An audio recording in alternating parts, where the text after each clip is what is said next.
Muhammad, sallu ala Muhammad, sallu ala Muhammad. Apabila hati hilang cahaya iman, langkahnya hidup hitam tanpa penerang. Apabila jiwa jauh dari Al-Quran, langkahnya hidup bagai tanpa pedoman. Apabila mulut jauh dari asmanya, langkahnya hidup bagai hilang berkahnya. Apabila dunia telah merantai sang jiwa, siap-siap akhirat meninggalkannya. Di bayang-bayang fata morgana, berharap hidup husnul khatimah. Di bayang-bayang fata morgana, dirimu mohon selamatkan hamba. Sallu ala Muhammad, sallu ala Muhammad, sallu ala Muhammad. Salbihu baba wa batulil mustataba wan nabi summa suhaba fa asada wa mujaba natawasal bihu baba wa batulil mustataba wan nabi summa suhaba fa'asada wa mujabah. Assalamualaikum warahmatullahi wabarakatuh. Keluarga YCR yang dirahmati Allah, puji dan syukur kita panjatkan kehadirat Allah Subhanahu wa Ta'ala, karena berkahnya, rahmahnya kita dapat bertemu lagi di bulan suci Ramadan ini. Tak lupa selawat dan salam kita curahkan kepada Nabi kita, Nabi Muhammad SAW. Allahumma sholli ala Sayyidina Muhammad wa ala ali Sayyidina Muhammad. Hadirnya saya di sini akan menceritakan kembali kisah Bidadari Bumi yang diangkat dari Ustazah Halimah Al-Idrus. Ya, bidadari-bidadari bumi yang berterbaran di bumi, tetapi banyak dari kita tidak mengetahui di mana bidadari-bidadari bumi. Salah satunya adalah Hubabah Maryam. Hubabah Maryam berasal dari Madinah.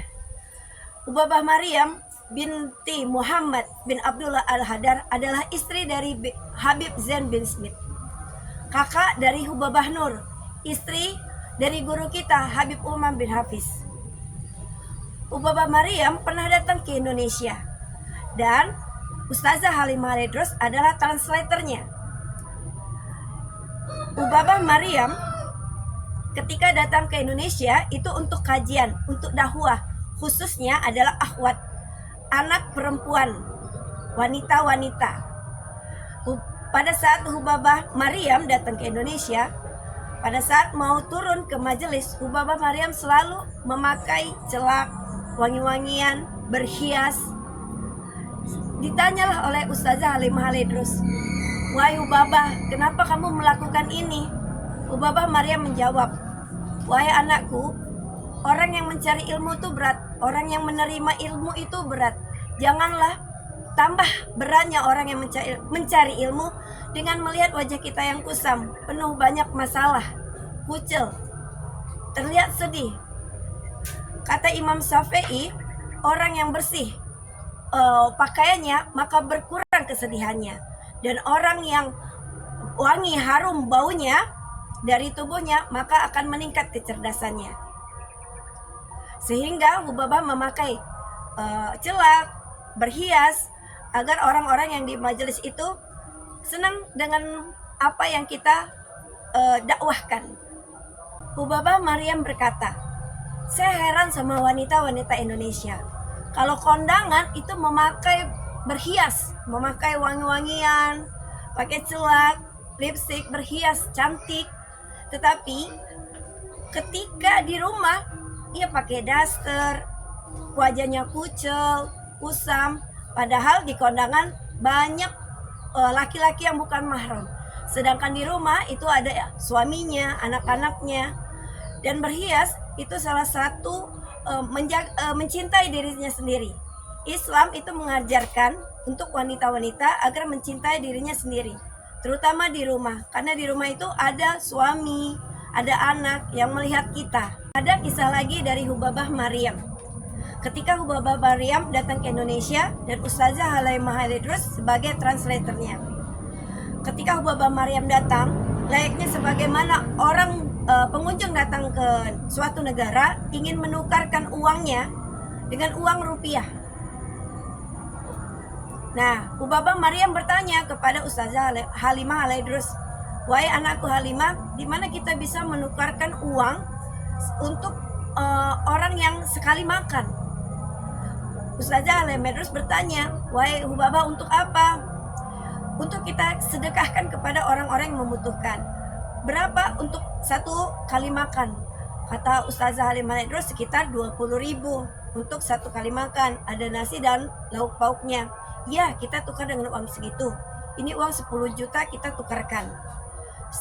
Setelah menukarkan uang dan di dalam mobil, Hubabah Maryam melipat uang tersebut dan membagikannya kepada orang yang ada di dalam mobil. Dan Hubabah berpesan untuk memberikan uang ini kepada orang-orang yang membutuhkan.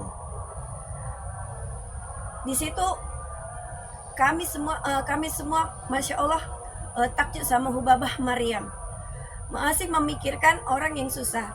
Hubabah Maryam itu adalah orang yang wanita yang suka bersedekah. Sesuai dengan konsep Rasulullah bahwa tangan di atas lebih baik daripada tangan di bawah. Hubabah Maryam sangat dicintai semua orang, dari orang dewasa, anak-anak. Pernah ya Hubabah Maryam datang ke Indonesia untuk kajian di suatu rumah dan mau pergi ke pesantren untuk dakwah. Nah, ada seorang ibu ya menitipkan anaknya ikut dengan Hubabah Maryam karena ingin anaknya itu solehah, anak perempuannya solehah.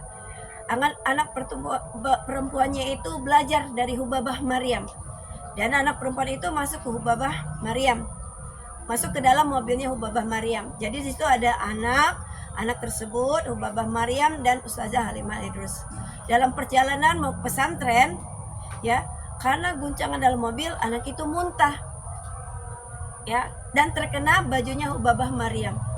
Pada saat itu Hubabah Maryam sama sekali tidak marah, tidak menunjukkan rasa marah, malah tertawa. Gak apa-apa nak, gak apa-apa. Saya ingat waktu Hubabah dulu masih kecil, ikut sama Umi, sama Abah. Saya juga pada saat naik mobil muntah. Ya, Hubabah Maryam tidak membuat sedih anak tersebut. Dan setelah sampai di pesantren, Hubabah Maryam mengatakan untuk mengganti pakaiannya dan mengganti pakaiannya, sehingga diganti pakaiannya dan pakaian yang terkena muntah itu dicuci.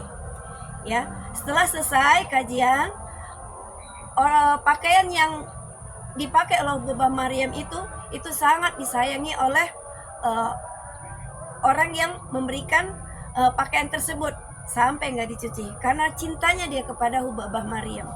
Ya, Hubabah Maryam itu sangat mencintai anak-anak. Apabila datang ke Indonesia, sengaja Hubabah Maryam membeli coklat untuk dibagikan kepada anak-anaknya. Nah, disinilah ya Hubabah Maryam itu dicintai semua orang, dari orang dewasa sampai anak-anak. Dari kisah ini banyak ilmu yang kita ambil, bahwa kita harus bersedekah. Dalam keadaan apapun kita bersedekah. Ya, apabila kita dengan orang susah, kita memberikan harta kita. Dan apabila orang itu berkecukupan, kita bersedekah dengan ilmu kita. Dan Hubabah Maryam tidak pernah menyakiti orang lain, tidak pernah membuat sedih orang lain, selalu membuat tawa, selalu membuat mencintai orang lain, baik anak-anak maupun orang dewasa. Dan Hubabah Maryam selalu berprasangka baik kepada Allah Subhanahu wa taala dalam keadaan apapun. Inilah kisah yang bisa saya sampaikan. Apabila ada kata yang salah, saya mohon maaf. Kepada Allah saya mohon ampun. Wabillahi taufiq wal hidayah. Wassalamualaikum warahmatullahi wabarakatuh.